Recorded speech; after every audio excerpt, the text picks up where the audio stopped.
had our budget information was presented by the Board of Selectmen's representative, the town business administrator, and we had department heads in for some of the larger departments.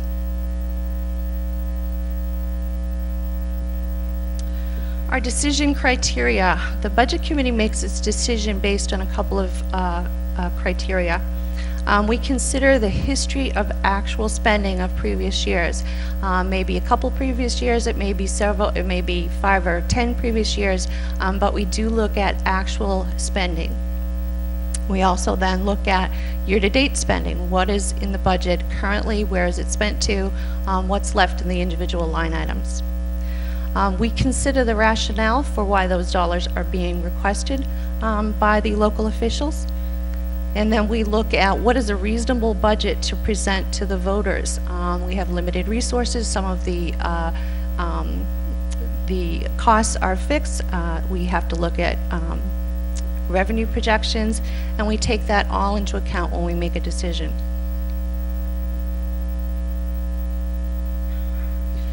The town budget that was submitted to the budget committee included an increase of $233,646. That's over last year's approved budget. Last year, the proposed budget failed, which then means that the default budget becomes a passed budget. So it was the default budget that was approved last year. The budget committee went through all its changes, used its criteria, and at the end came up with a increase in the budget of $225,070. This is a little over $96,000 increase over the current default budget, and it's about a 4.5% increase over the 2014 budget. This is a little hard to read, but this is just what it's going to look like on the ballot. And significant areas of increase and decrease. Police administration, a little over $119,000. That is primarily the fact that last year the community passed the police contract, and the cruiser purchase, the town is getting back into purchasing cruisers on a regular basis.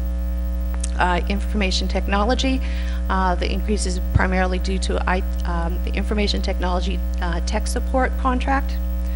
Personnel administration, that is your workers' compensation, retirement, Social Security, were all increased.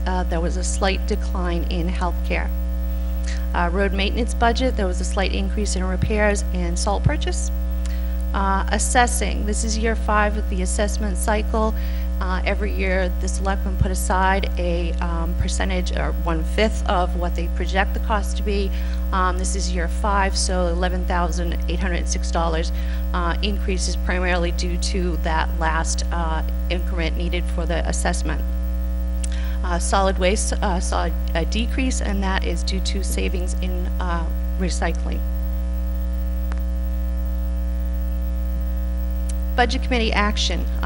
We made reductions based on historical underspend to training, which was primarily police and fire, and it's not because the budget committee is opposed to training. Actually, training is very important, but these are areas that are traditionally underspent, so this is based on history.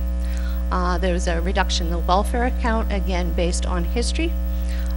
Reduction in overtime, based on history, and consulting services, which was highways and roads. There was a reduction to the oil, gasoline, and propane accounts based on projections that these commodities are reducing in price. There was a reduction for the equipment that can be reused from the old cruisers to the new cruisers. There is a reduction in a technology stipend, and then an increase in technology equipment maintenance contract. The selectmen identified a problem, which is all of the town IT is supported by a volunteer. This volunteer has been been here for a long time, but is not going to stay forever. They decided that there needed to be some sort of a plan for how to proceed if the volunteer is not available to continue as a volunteer. Initially, there was a stipend proposed. The budget committee did not feel that that was a permanent solution going forward. And instead, we were presented with a contract that would cover those services, and that is why we chose that.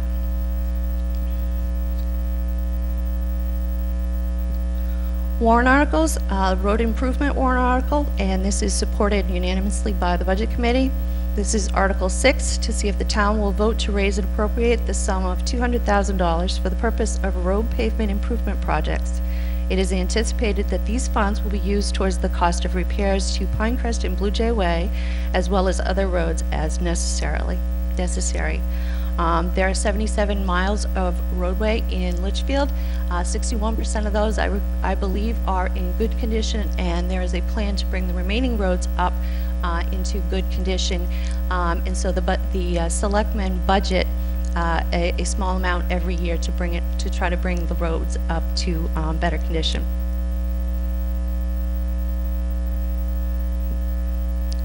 Fire Department air pack replacement, Article 7, to see that if the town will vote to raise and appropriate the sum of $163,000 for the purchase of replacement breathing apparatus equipment to replace apparatus scheduled to be out of service in 2015.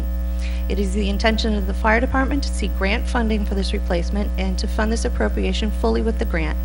If the grant is not received, this appropriation is to be funded by authorizing the withdrawal of that amount from the unexpended fund balance as of December 31st, 2014. This would have a net cost to the 2015 general taxation of $0. The Budget Committee supported this 9-0.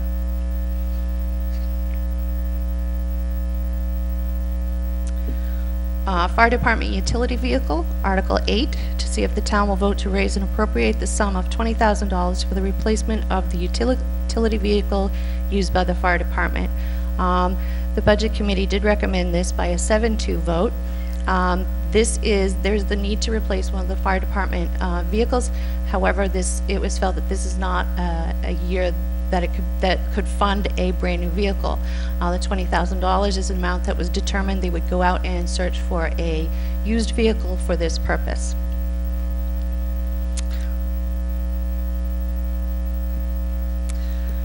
Fire Department Old Town Hall parking lot paving. Article 9, to see if the town will vote to raise and appropriate the sum of $70,000 to reclaim and repave the parking lot of the municipal lot serving the Old Town Hall and Fire Station. The Budget Committee did recommend this on a 9-0 vote. This is the parking lot by the fire station. It is cracked, it is heaved, water collects in front of the fire doors, the big bay doors where the trucks go in and out. This will completely dig up, reclaim, put a drain in front of the doors and fix that problem.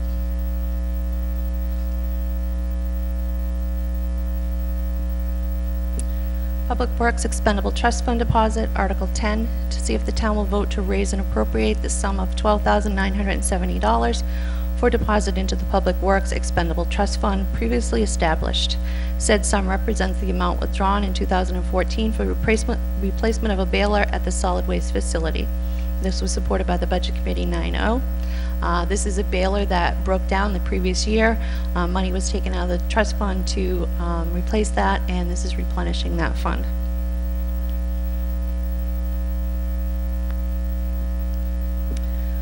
Highway paint striping machine, Article 11, to see if the town will vote to raise and appropriate the sum of $7,500 for the purchase of a paint striping unit for the Highway Department for the purpose of painting stop bars, roadway wording, and parking lots. The Budget Committee did not support this article by a 3-6 vote. The Budget Committee felt that the amount of money to purchase this would not be was not supported by what it would save. You are also now asking town employees to take on another job that was previously farmed out.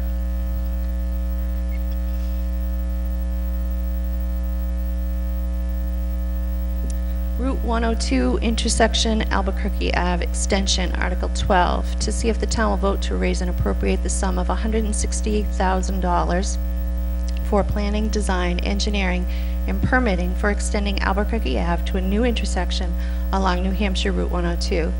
This is the result of the approval of a 2014 Article 19 directing the Board of Selectmen to bring forward an article to study alternatives and potential costs for a controlled intersection allowing access to Route 102. This is not recommended by the Budget Committee by a 2-7 vote. Budget Committee members felt that last year when that article passed, the explanation was led them to believe that this was about the intersection that currently exists at, is it Talent? Page in 102. So it was felt that this is not what people interpreted that article last year to mean. However, even if that was the intention of the article, this is certainly not a year to take on a big project like that.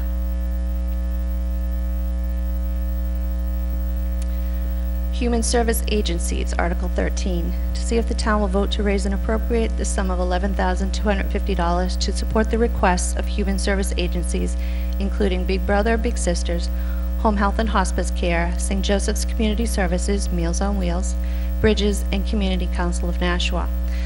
This was recommended by the Budget Committee. However, a majority of the Budget Committee did abstain. So what this is there are health agencies that actually provide support to Litchfield residents. They are volunteer organizations that do not charge for their services. However, what they do to try to recover some of their costs is yearly they make requests to the local communities that they serve and ask for donations towards the services they provide.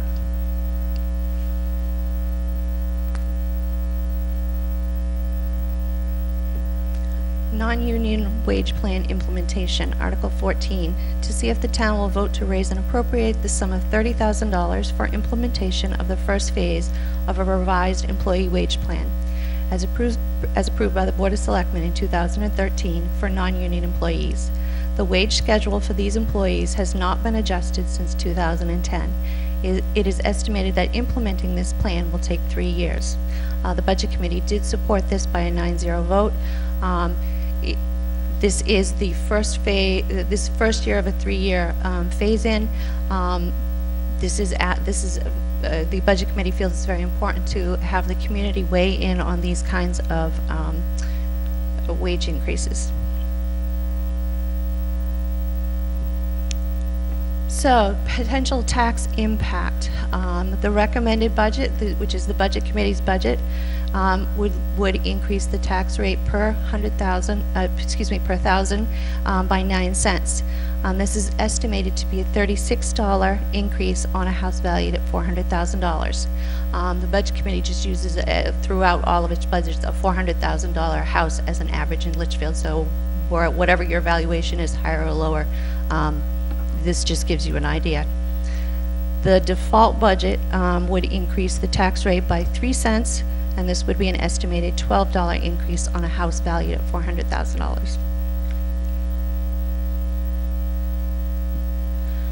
Potential impact of the warrant articles. These are just the warrant articles that are recommended by the Budget Committee, and those total 40 cents.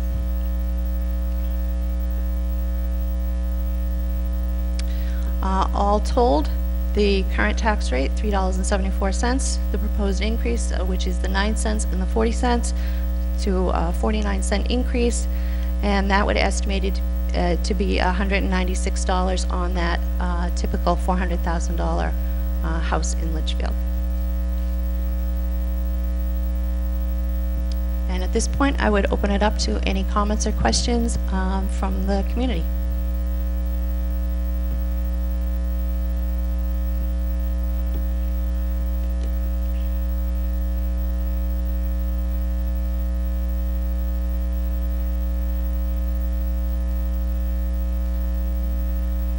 Where I can make a request? Yes.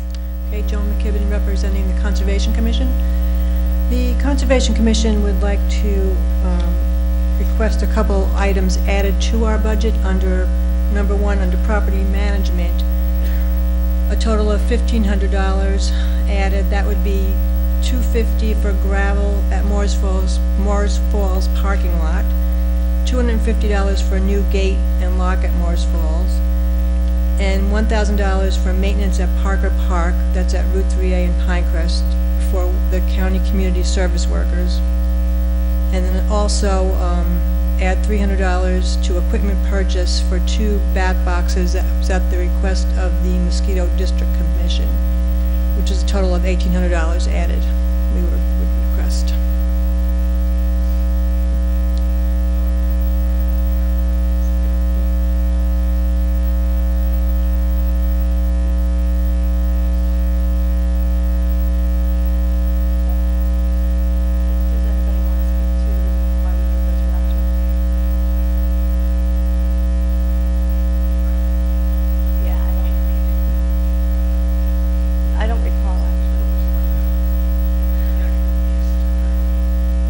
So I asked my committee members if they remembered the rationale for those reductions. They seem to recall that they were reduced by the selectmen. We had originally had in there $750, and that was reduced by the selectmen. Okay. So at the end of the meeting, I do have your notes at the end of the hearing and at the end of the school district hearing. We will be convening a meeting in the room that we usually meet in, and it will be up to the selectmen to make that recommendation if they want, and we can act on it. Okay, thank you. Any further questions, comments on the town budget? All right, hearing none, I will close the hearing on the town budget, and in a minute we will then convene the school district hearing.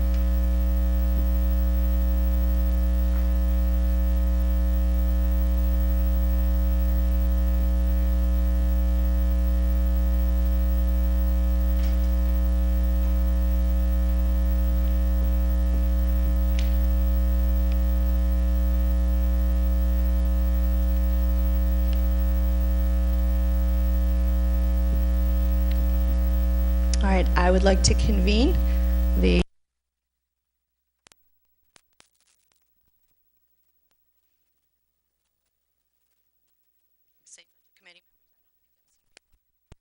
but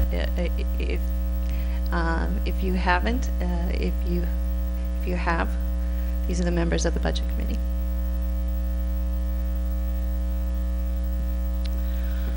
Again, a look at budget preparation. The school district budget was received by the budget committee in November. The superintendent and business administrator conducted tours of the school facilities for budget committee members. We then reviewed the budget line by line over 8 meetings from November 20th to January 8th. Budget information was presented by the school board representative, the superintendent, the business administrator, and department heads as needed. The initial meeting was a presentation of the superintendent and school district priorities for the coming year.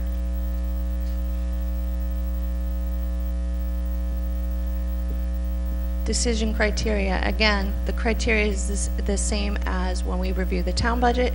It is looking at the history of actual spending of previous years. Consider year to date what has been spent so far. Consider the rationale of why dollars are being requested by the school district and the educational professionals. And consider what is a reasonable budget to present the voters given our fixed cost increases and revenue projections. School district budget review. The school district budget submitted to us was over $800,000 more than last year's approved budget. I think the budget committee really struggled with this because on top of that increase, the Campbell High School bond was paid off in the current year, which should have meant a $510,000 reduction.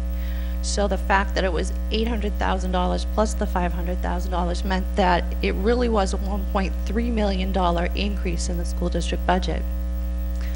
Factor into that there was projected to be almost $1 million in revenue decrease. The last time there was over a $2 million tax hit, the school district sat down and really made some hard decisions about places that needed to be reduced, because quite frankly a $200 million tax hit on the community is not a reasonable expectation of the taxpayers of Litchfield. Had there been no changes, there would have been almost a $2 tax increase. So on that hypothetical $400,000 house, you were talking about $800 before any warrant articles, before the town addition of the town impact.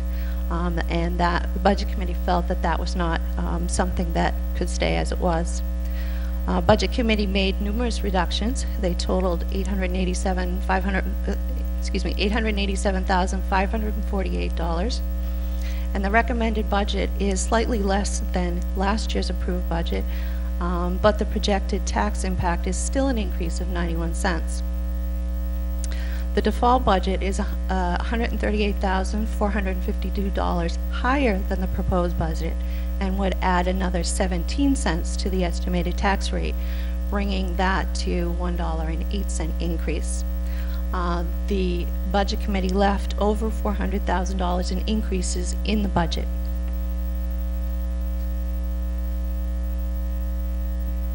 Again, this is hard to read, but this is what the article will look like on voting day. This was recommended by the Budget Committee by a 6-1 vote. Budget Committee action. We receive presentations by different areas in the budget, so these are the actions we took on those different areas that were presented to us. The SAU budget, there was a little over $7,675 reduction, and that was just historical areas of underspend. The school board was a $1,285 reduction, and that was variation due to the cost of the audit, the actual estimated versus what was budgeted. Business and finance was an $8,825 reduction, which is mostly to travel accounts and office partitions. Curriculum development was a reduction of $20,732, and again, that was a historical underspend in textbooks and then training. Technology was actually an addition of $20,916. The Budget Committee has made it clear earlier in the year that they would not support any new lease purchases in the budget. There was a difference of opinion that RSA required that they be actually approved by the voters. So there was a reduction of a lease purchase that was in the budget, and instead the Budget Committee approved the full outright purchase of computers. Griffin Memorial School, $3,117 reduction. Again, this is historical underspend, and I believe that was mostly supplies.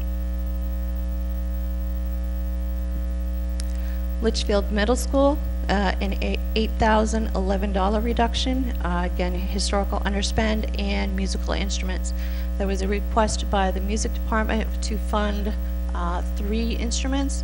The Budget Committee took the dollars and have the dollars, figuring that they would have to make a decision about which instruments to fund out of their request. Campbell High School was $28,707 reduction. These are areas of typical underspend and athletics. Building and grounds, there was a reduction of $202,759. This was some travel. This was delaying some of the projects that were proposed. The GMS playground was moved to a warrant article. There was a reduction in fuel costs based on projections, the same as we took with the town budget. There was a reduction of an air duct cleaning that was proposed for the high school, but there was no backup as to whether it was needed and why it was needed. And again, areas of historical underspend. Transportation was a reduction of $165,681. This is historical underspend in the special ed budget. What happens is the special ed department budgets transportation at a worst case scenario. Every year historically they're able to see a cost savings by combining transportation, and so the reduction was made based on that historical savings. That is also the reduction of 1 bus. Salaries and benefits, $354,672 reduction. This is 2 teachers at GMS per policy. This is the math tutor to a warrant article. Historical underspend, this is the reduction of an administrative salary pool. This is a reduction to athletics and healthcare changes. Special services, $106,970 reduction, and those are areas of historical underspend.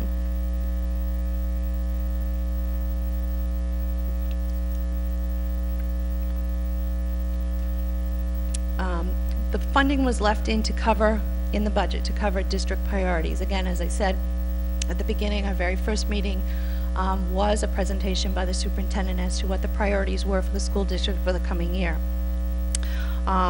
Special education services, we left in a $35,000 increase for training. There's a concern that they need a learning disabled and emotionally handicapped certification, and so that money was left in. There was funding left in to cover a math program, including curriculum and stipends for an after-school tutor at LMS and support for the warrant for the GMS math tutor. Textbook and curriculum resources, we fully funded textbooks to replace out-of-date texts as presented by the curriculum director. Instructional technology, this was the superintendent's #1 priority, and we fully funded instructional technology. Building grounds and safety and security, we supported increased requests in those areas.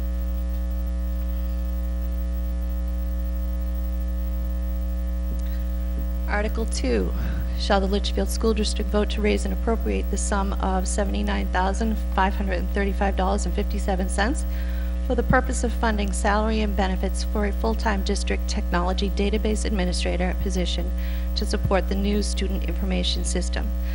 The Budget Committee did support this 9-0.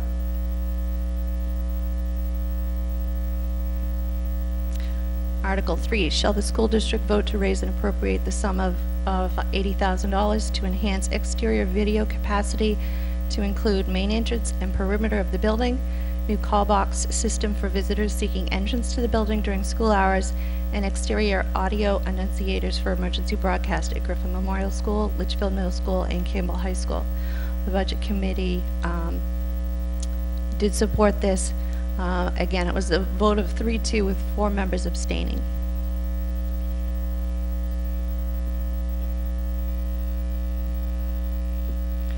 Article 4, shall the school district vote to raise and appropriate the sum of $47,380 to reclaim and resurface the GMS paved playground. This is recommended by the Budget Committee 9-0. And much of the rationale for this playground was very similar to the rationale for the paving of the parking lot at the fire station. Article 5, this one has not been voted on by the Budget Committee. It was just received in the last 24 hours. Shall the Litchfield School District vote to raise and appropriate the sum of $22,800 for the purpose of funding the salary for a part-time 27.5-hour math tutor at Griffin Memorial School? The Budget Committee will be voting on that when we meet after the hearing tonight. Again, as I said earlier, the Budget Committee's recommended budget is a 91-cent increase. This is an estimated $364 on that $400,000 house in Litchfield.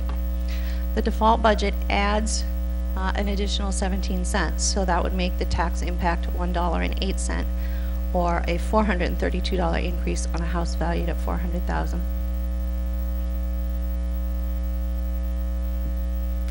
The potential tax impact of the warrant articles. I put the math tutor in here, making the assumption that the Budget Committee would support it, but again, they have not voted yet. So assuming all 4 of the warrant articles pass, that is another increase of 29 cents on the tax rate. Look, the current tax rate is $13.42. That would add $1.20 to the tax rate, and it would be a $480 increase on a $400,000 house, valued house in Litchfield.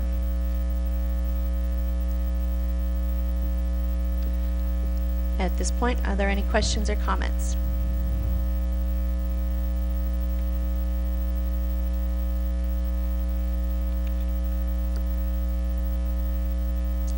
Hey, how you doing? You had mentioned that you reduced the GMS fourth grade teacher due to the school board policy. I was just looking at policy IHB. It says grades 4 and 5 should have 23 students per class. 23 times 4 is 92. We currently have 99 students in the fourth grade. In the third grade moving up. So I'm curious how did you guys justify that per policy? What the budget committee uses is the projections. The projection is 96. It's still above the projections are 96, and those have been used since the beginning of time that I'm aware of. The reason 96 is used as a cutoff is several years ago when the policy was created, obviously students do not divide up evenly by 23s. They're odd numbers. So there had to be a cutoff, and so a chart was created to determine where a teacher would be added and where teachers would be subtracted.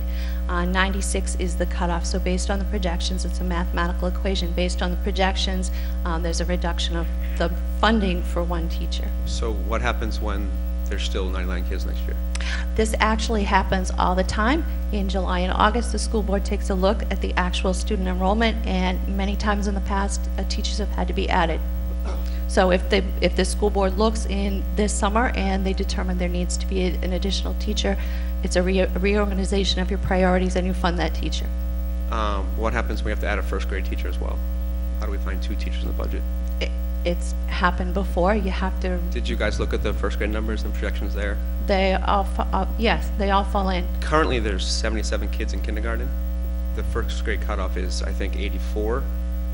If you look at the last 3-year numbers, on average, the kindergarten to first grade bump over the last 3 years, it was 29 students, 18 students, and 23 students. This year we have 77. If we gain just 7 students, we're going to be over the limit, and we'll have to add a first grade teacher as well. So now the school board is stuck looking at a budget that's already less than last year and has to fund 2 new teachers that aren't in budget. I'm just not sure how we're expected to do that without jeopardizing other programs. As I said, we look at the projections. So if in the summer you do find that your first grade numbers, your fourth grade numbers are up, we left over $400,000 increase in the budget. It's going to mean prioritizing some other places and funding those teachers. That's certainly within the purview of the school board. The budget committee simply looks at dollars. It's a bottom line budget, and the school board can do whatever they deem appropriate. Okay, I guess that's a fair statement. Is it fair in that what you just said? Is it fair then that the budget committee gets to make these drastic cuts and then leaves the school board basically holding the bag when it's time to make these big decisions when the enrollments don't follow? By then you guys are already, on vacation. The budget committee's not meeting anymore, and we're left, hearing from the community. I think that's the differences for why we're elected. If you're elected to the budget committee or you're elected to the school board, there are hard decisions that have to be made, and I've sat in your seat, and I know it's not fun, but I know it's possible to make them. Okay, thank you.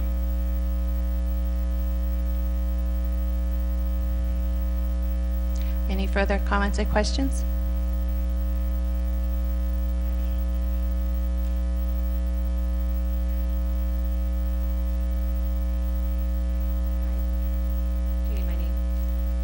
Yeah, actually, I don't think Derek gave his name, but I think we all know who he is. Kathleen Follis, 8 Mike Lane. I have a couple of questions, I guess first what I want to say is I fully respect the school board and the budget committee. It's a thankless job that you guys do. We all come up and criticize, but I think that should be said. My second thing I want to say is anything that I say is not personal and it's not targeted at one group or another. But I think that we need to do a better job of looking outside the box to figure out how to address the needs of our students as our enrollments go down and we still want to provide service. I think that right now it looks like you look at your projection, you cut a teacher in 3rd grade, you cut a teacher in 4th grade. 1st grade, we might need another one. 4th grade, in my opinion, shouldn't be cut at all because it's too close to the line. And if you're going to gamble in your budget, the last thing you should gamble with is a teacher to student ratio.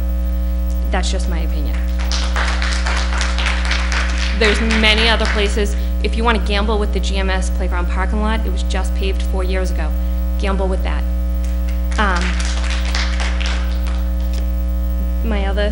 So I went through some of the areas that if I was in your position, I would have looked at to cut. and again, this isn't personal for anyone, but there's a number of classes up at the high school level that I would think could be combined, so that we could then better utilize our tax dollars, and also we could keep a lower student ratio. So, just to give you a few examples, then I looked under art, could we combine a ceramics and a sculpture class? They're electives, so it's not our core classes, which, let me make it clear, I would never ever want to reduce our core classes, math, science, history, English. I think those are vital to our education. But when you get into, we have basic woodworking, advanced woodworking, and wooden construction, it seems to me that we can consolidate that and reduce some hours potentially and save money there, rather than a fourth grade teacher and stick them with potentially 27 kids in a class. I looked at the phys ed department. There's only 6 classes taught. We have 2 and a percented teacher because we have 2 full-time PE teachers, and then we have our athletic director teaching a couple of classes. Could we, one of the classes, venture, is no longer offered, my understanding is, so that puts us at 6. One of the classes is dance exploration. Could we not incorporate that into 9th grade PE that all kids take, or into the wellness class that we offer, so that we could then restructure, have the 2 PE teachers, and then the athletic director could now do all of his own work and reduce an administrative assistant and use those tax dollars towards teaching positions to keep our student-teacher ratio low. Business tech, introduction to foods could be combined with creative cooking and nutrition. Why do we have 2 to 3 different classes just on those topics? We're not a culinary school. We have Alvin near us that can offer some of these vocational areas. And again, it's not that I don't think that they're valuable, but you're right as a budget committee. Our numbers are going down. Our town cannot take a huge tax burden of an $800 increase.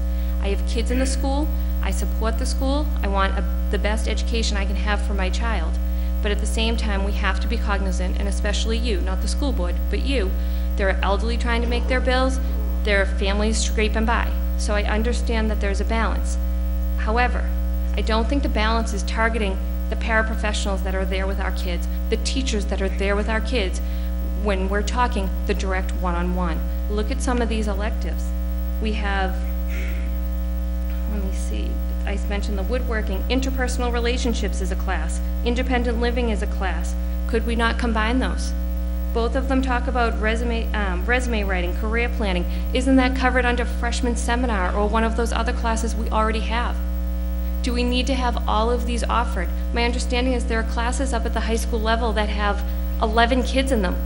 You're going to put 11 kids in a high school level class where they're supposed to be developing their skills to discuss, evaluate, analyze. Let's go back to all the things that we want, right? We want to analyze. We want deeper level of thought and deeper level of discussion.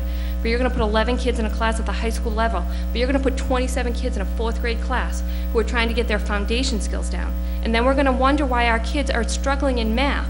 But we're going to remove the GMS tutor. But we're going to pay for an LMS after-school tutor. None of that makes any sense to me.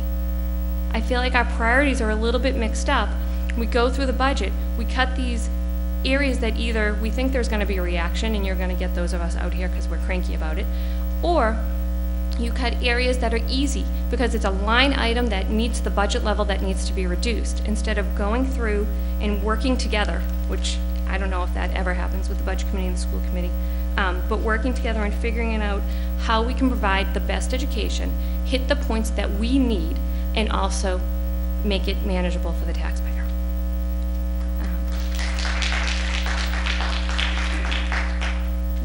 And the bus routes. I have to comment on that. I cannot even express how disappointed I was to think that anyone in this town would think of combining whether it's GMS with LMS or LMS with CHS. You're talking about a 9-year span potentially.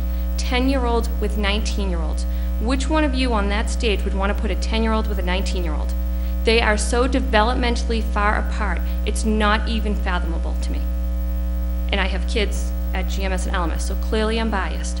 But that, I understand that you cut 2 buses and you put 1 back in. And if you're looking at combining routes within GMS or within LMS, that's fine. You add a couple of kids to each route so that you can save a bus cost. And I understand that because, again, I understand the need to reduce the budget. It's a large budget looking at it. But thinking about the rumor that's floating of combining schools, that's unacceptable.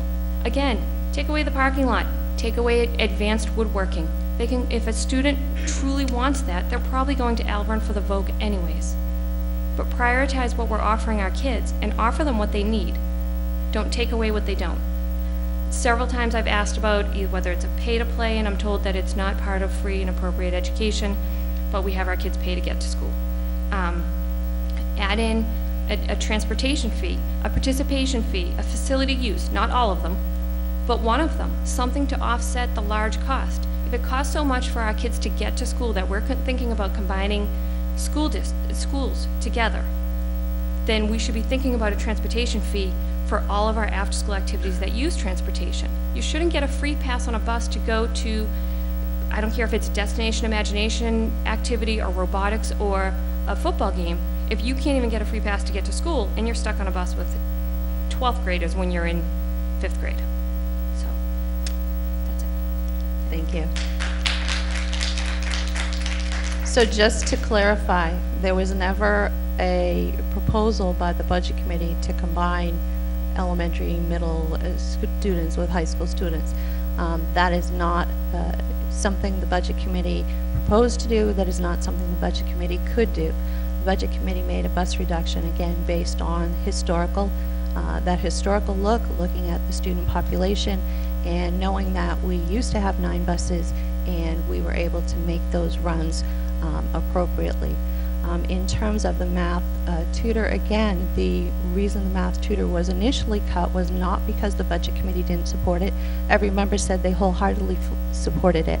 It was that new positions are traditionally put in a warrant article, and for whatever reason it took until the 11th hour for it to be put into a warrant article, but the Budget Committee made it clear it supported the math tutor.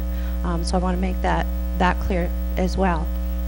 In terms of the high school, and the middle school also falls into that category because it's not a straight divide the students by a classroom. You now have students they have to take 7 blocks a day at the middle school and the high school. We actually had a long discussion about, based on projections, cutting 3 middle school teachers. We had a very great conversation with the middle school principal about how you schedule students, about how you have teams of teachers, and it's not the same way as it's scheduled at an elementary school. So again, we did look at and we did listen to our professionals talk about how scheduling happens, at least at the middle school. When you mentioned 3 teachers at the middle school level, we don't have a ton of electives at the middle school. So that means, again, you're talking core classes. And why would we cut a core class teacher? I don't understand that mentality. It's the electives that I'm referring to. It's the smaller classes, combining them so that they're more efficient. It would end up reducing a teacher, I'm sure. But in the end, you would keep your core classes strong and reduce the number of electives offered around the edges. We have 1 PE teacher at the elementary school for approximately, and I know I'm off, and Bill, you can correct me, for approximately 500 kids. And there's 500 kids at the other 2 schools. We have 2 1/4. We have 1 at the middle school, 1 PE teacher. We have 2 1/4, or whatever you put Mr. Patterson at the high school. Is there a way that we can make the high school follow a more trimmed down approach? And I understand their schedules are different, but maybe we need to change the schedule then. We have 1 art teacher at the elementary school, 1 art teacher at the middle school, and we have 2 at the high school. We have 1 music teacher at the elementary school, 1 music teacher at the middle school, and 2 at the high school. And then you go into the several, there's under the computer design and all of those I went through, and I would do the same for the middle school if it wasn't for the fact that they're not all laid out, but their classes are pretty basic. They have language arts and social studies, math, science, maybe a language when you get to the upper couple of grades, and then you have the couple of UAs that the kids rotate around, but it still only comes down to 1 from each specialty. But at the high school we have quite a large lump of them, and I know it's harder because of the way they break up and they have to take so many electives, but in the end those are the classes to make larger, not 4th grade at 26 kids. And when you hear that there's only, I've heard of classes that have 7 kids in the class. Was that really a necessary class if there's 7 kids, unless we're talking it was algebra or calculus?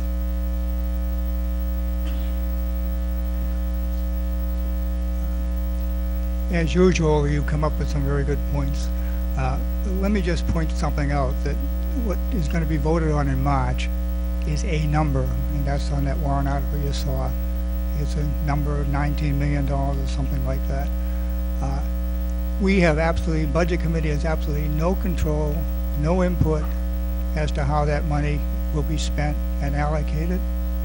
If the school board, the administration believes what you just said are good places to go, they can do that, and they can have the 4th grade teacher in there they can juggle that money around any way they want to fund the things that they think they need.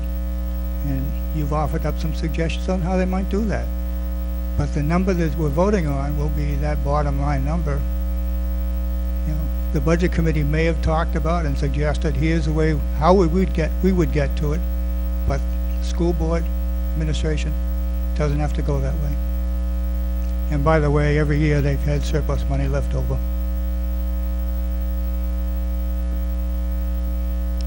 Any further comments or questions?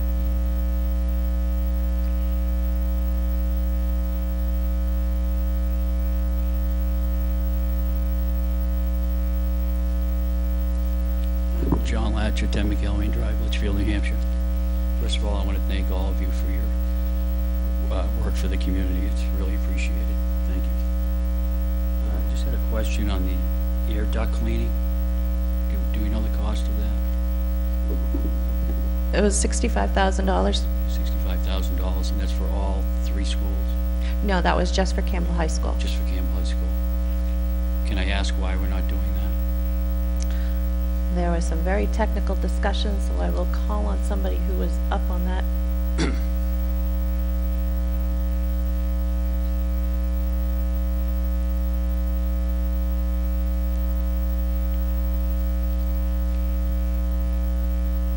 Originally, when it was brought up, it was basically just a quote given. There wasn't a lot of background information. My vote was based on some of my own personal experiences in that industry.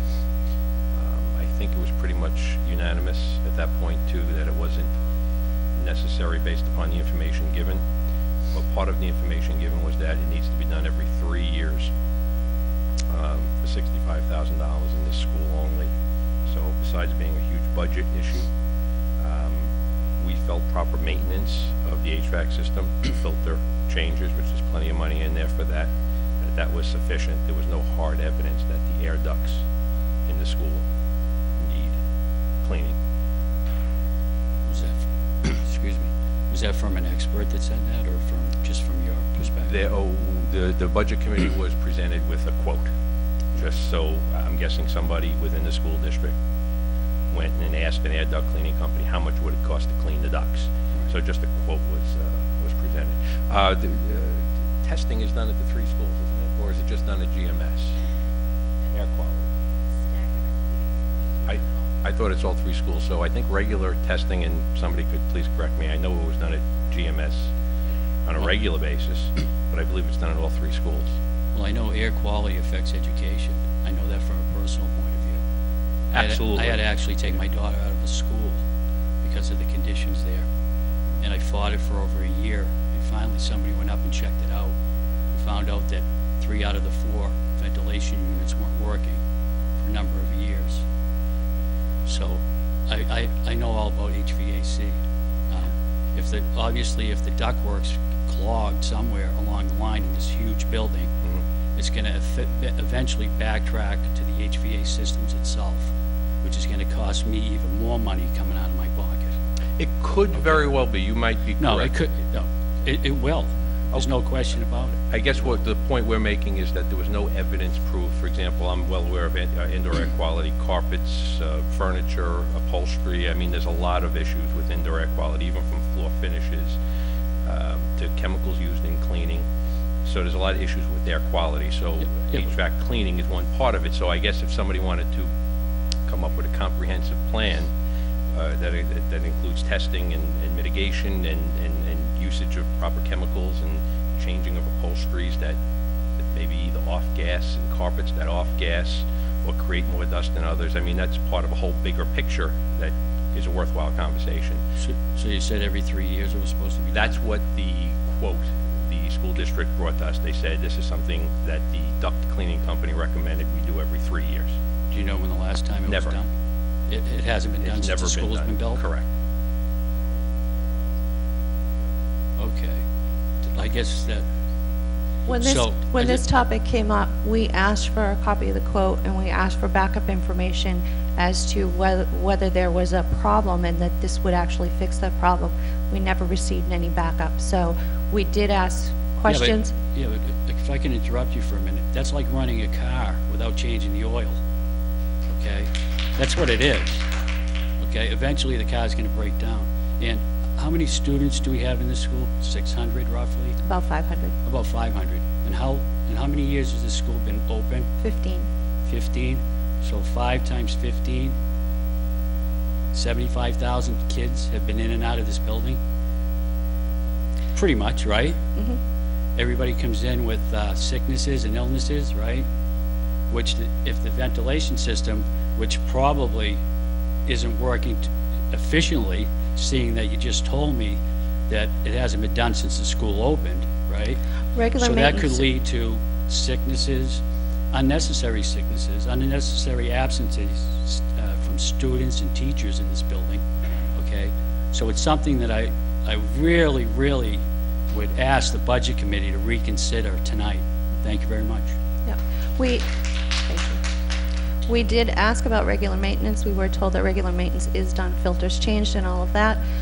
We did ask for a copy of the quote and for backup material. The Budget Committee cannot make decisions, financial decisions, based on, we think this is an issue. We need Yeah, the but- documentation. Yeah, but you We also did have- not, we I'll did let not you get the finish. documentation, so But- that is why we made the reduction. But you also have to use common sense. The gentleman, Mr. Petrucci, just told me that he knows for a fact that the HVA system hasn't been touched since the school was open. Did you talk to can he come to the podium for a minute? I am. No, I would like to talk to him first, please. Thank you. I'd just like to clear. Did you tell that to the rest of the Budget Committee? No, we were told that by the school board, that it was never done. And still you decided not to do it? Absolutely. Sir, you made a lot of ifs. You said, Okay. if the HVAC system is clogged, if it's dirty, therefore kids will get sick. Yes, air quality is very important. We're not saying air quality is not important. What I'm saying is, and I think what the Budget Committee said, if a comprehensive plan was brought, Ms. Kuchar said it perfectly. We don't spend $65,000 by throwing spaghetti on the wall and seeing what sticks. So it was a very calculated, logical, deliberate decision to say, if you think that's necessary, come back and show test samples, proof that there is indeed something in the air ducts. We got none of that. Now, there may be, but the point is, you can't justify spending $65,000 on a what-if. That's the point. So the school district got a contractor to come here, and what did he put it on? Did he put it on the back of a piece of paper? He put it on a or quote. was it a comprehensive The study? question asked, from what I understand, was how much would it cost to clean the ducts in this school? And they said, this is how much it will cost. So there was no testing done. So in other words, if they called somebody to say, how much would it cost to clean the carpets in here, they would give a quote to clean the carpets. It doesn't necessarily mean they're dirty. That's the differentiation between the two. So he just said, okay, you have to spend $65,000 on the school. Correct. And I'm assuming that there's nothing wrong with the duct system in the whole school. He said, he answered the question, the quote said, this is how much it would cost to clean the ducts in the school. Again, if somebody asked how much to wax your floors, they would give you a price to wax the floors. If you ask a consultant, do the floors need to be waxed, that's a totally different question to ask, and you'd get a different answer. So you may not agree with it, but that's what happened. Okay, that is what happened. So, But would my you- suggestion would be, if somebody wants to put together a comprehensive plan and do testing, and then come back with the results of that it is warranted and justified, then that's legitimate. Yeah, but would you agree with me that nothing's been done since the school is open. Well, in it's not a 15 matter of years. agreeing. In 50 yeah, but would The- you? the ducks are- You said that you the deal with ducks have not HVAC been- systems. That's a fact. It's not a matter of agreeing. The ducts have not been professionally cleaned since the school was open, but a lot has been done in the ductworks. The filters are regularly changed. The ducts aren't work- the ducts, if the ducts are clogged, what good is the fit? well, you just said if the ducts are clogged. Now, do you know for a fact the ducts are clogged in here? Well, based on what you just told me, I would assume that Well, they're a little dirty. that's and- assumption. I'll let Mr. People Okay. speak All because right, there was that's a an lot of assumption. conversation about that. Okay, we can all assume things, I guess. John, I don't want to be argumentative about this. Actually, go just ahead. want to, the logic we used was really simple. This school is laid out with two types of ductwork. We have square duct, we have round duct that is solid metal, and that, the trunk lines are made like that. This is common construction. Then it goes off to an aluminum foil type duct that comes down to the vents in like the room. So a very large portion of the ductwork in the school couldn't be cleaned in any way, shape, or form. The only way you could clean it is replace it. If all the research we did, Chris Piscucci didn't tell you was he was in a duct cleaning business at one time, but all the research I did myself personally said the only time that these main trunk lines and that needed to be cleaned if there was a large accumulation or if there was some mold or algae problem because there had been leaking into the ducts from heating and ventilating systems that were leaking. Neither of those things were present. One of the things we suggested was a very simple, quick inspection. Take a ceiling tile out, cut a hole in the duct, so you got an access panel, look, put a light up in there, look either way, and see if there's really something in there that needs to be done. We didn't cut the power, did we? And just a real quick inspection visually, and they could tell very quick what would need to be done. I suspect, and I think this will be proven out after we do some testing like that these ductworks are not dirty, because the air going down through the ducts is pre-filtered by the filters. So if we're taking care of the filters, what's going into the ductwork is fairly clean air already. This is a little different system than the one over at GMS. GMS is a unit ventilator system. They're in the wall. They have a cold air intake where they bring outside air into the classroom. These are more centralized units. It just doesn't need to be done. If they were dirty, you would see at every vent. And you're assuming again. You're assuming that nothing has to be done. No, I'm telling you, John, that As an expert? no, not as an expert, So because then that's you're not my field of training. So But then I'm you're just telling you. So then you're assuming that then? Okay, I guess I am. But Right. we asked them to do a quick, simple test. They could cut a hole in the duct. They could do a visual inspection. They could take a piece of sheet metal and seal that hole up. Brian Cochran, he's a practical man, our superintendent. That is a reasonable, rational thing to do before we spend $67,000 on what, for the most part, if you do the research, is a scam. And that's all I can say. John, you know me, I'm a reasonable guy. This is a rational thing. I don't want to speak to this issue anymore. I want to speak to the issue in general, and something Mrs. Follis brought up. The working relationship between the Budget Committee and the school board, actually, I think we're very good, excellent this year. It's far great improvements. There was the decisions of the Budget Committee, whether people agree with individual ones or not, they were made based upon much discussion, sometimes in excruciating detail.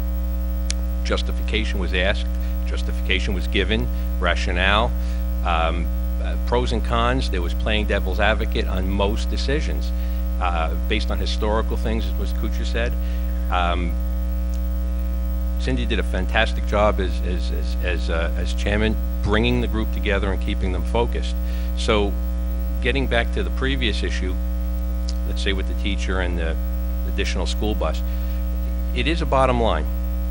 The pleas or appeal should be made to the school district now, come summertime, if things need to be shuffled around. As a hypothetical, if the $100-and-something thousand for the teacher and the bus were actually voted tonight to be put back into the budget under those specific line items for the bus and the teacher, and then hypothetically speaking, if, to use Mrs. Follis's examples of other places to cut, if the same amount of money was taken out in various lines, the result would be the exact same dollar amount number. And you know what? If that makes a difference, so be it. But in reality, it doesn't, because the Budget Committee is not recommending cutting anything. The Budget Committee is hypothetically or in reality, removing money from lines based upon information, history, justification, but it doesn't mean it has to stay there. That number could be totally jumbled up, and it is whenever the approved budget or recommended budget fails and you get the default budget, and even when the recommended budget passes, it could still be jumbled up to any way you want. But I understand where it might look better if 110,000 is put back in under 2 line items, but taken out under 7 line items. But in reality, it's the same thing. It's a bottom line number. Any further comments or questions?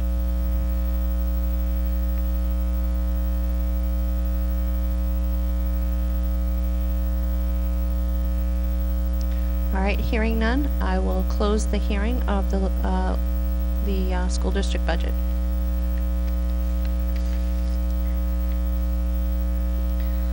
At this point, then, I will close all of our hearings. The Budget Committee will convene their meeting in the room down the hall to take up our final votes. Thank you all for coming. We really do appreciate you coming out. We really do appreciate all your input. Thank you so much.